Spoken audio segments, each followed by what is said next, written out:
나는 늘 미움을 받는 아이였다. 하지만 그 이유를 알 수 없었다. 왜 사람들은 나를 이해하지 못하고 나는 왜 그들을 이해하지 못했을까? 오늘 나는 그 깊은 이유를 발견하려 한다. 말에는 짝이 있다고 한다. 그래서 의식과 무의식으로 짝을 나뉘어 말이 붙잡히거나 인식된다고 한다.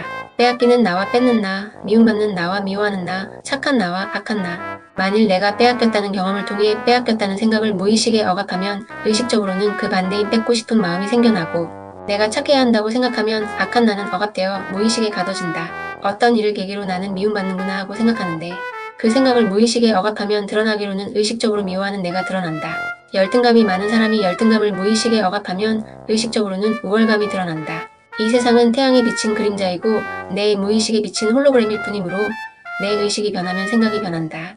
어려서부터 나는 내가 그토록 미움을 많이 받는 이유를 몰랐다. 가만히 오래 생각해보니 내가 미움받는 말과 행동을 무의식적으로 하고 있었다. 보호자가 제대로 없어서 홀대를 받으며 자라면서 어느 순간에 나는 내가 미움받고 있구나 하고 생각하고 그 생각을 무의식에 꽁꽁 숨겨놓은 거다. 인지 기반 상담도 1년간 100번을 받고 정신분석도 3년이나 받고 정신의학과를 다니면서 약을 먹고 상담을 받은 지 4년째 이런 인식을 한 것을 보면 나는 내가 미움받는다라는 생각을 결코 인정하고 싶지 않아서 무의식에 아주 깊은 곳에 묻어둔 것 같다. 나는 내가 미움받는 아이라는 것을 절대 인정하고 싶지 않았던 것 같다. 그 무의식은 너무나 꽁꽁 숨겨져서 나로서는 그 반대의식, 즉 내가 세상을 미워하는 것도 결코 인지할 수 없었다. 무의식에 미움받는 나라는 의식은 나로 하여금 미움받을 만한 행동을 무의식적으로 하게 만들었다. 눈치 없게 굴고 상황에 맞지 않는 불필요한 말이나 선을 넘는 말을 무의식적으로 짓궂게 하는 나를 발견하고 나도 깜짝 놀란다. 그렇게 사람들의 미움에 눈총을 받고 나는 무의식적인 나는 미움받고 있다라는 욕구를 채우고 있었다.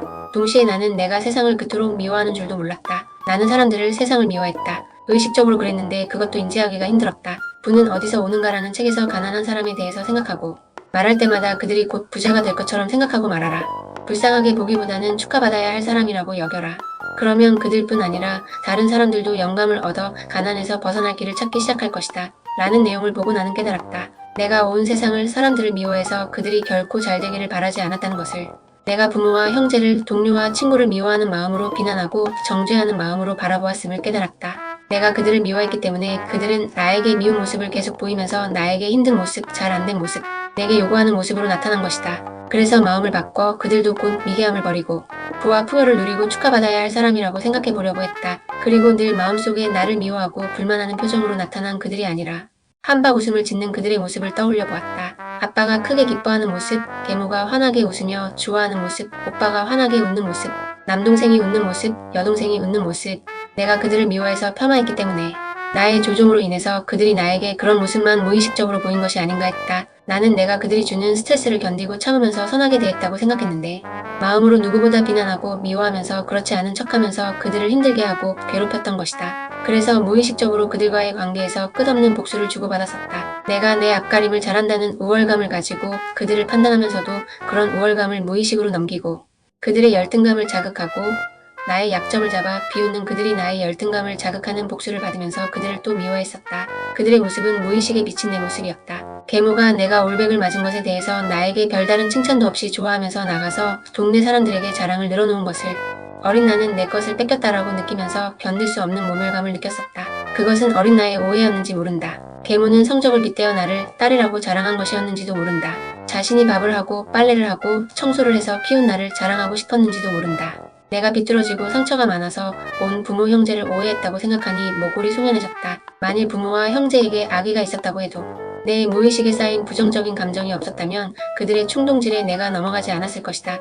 어릴 때 감정적인 자극을 소화하는 방법을 전혀 배우지 못한 나는 그런 감정들을 어쩌지 못하고 평생 쌓아두기만 했었다. 그래서 유독 사람들과의 갈등이 많았다. 일을 하지 않고 책을 읽고 생각을 하고 글을 쓰면서 무의식을 본격적으로 정화하는 것을 업으로 삼고 있는 나는 무의식의 깊은 곳에 묻어둔 미움을 이제서야 발견했다. 날마다 꿈속에서 반복되는 미움받는 경험들을 이제야 들여다보게 되었다. 나는 세상을 깊이 미워하면서 미움받는 나를 인정하지 못하고 무의식 깊이 묻어두었었다.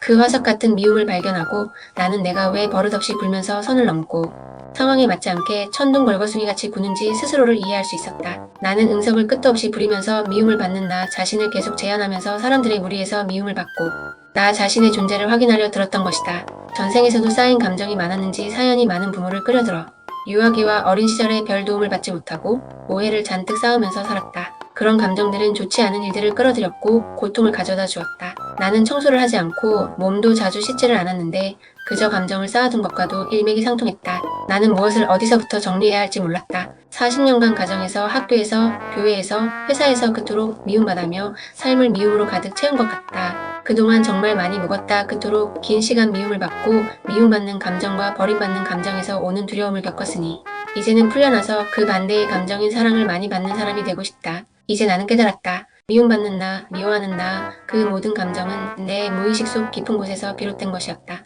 이제는 그 미움을 내려놓고 사랑과 축복으로 나를 채우려 한다. 내가 먼저 변하면 세상도 변한다.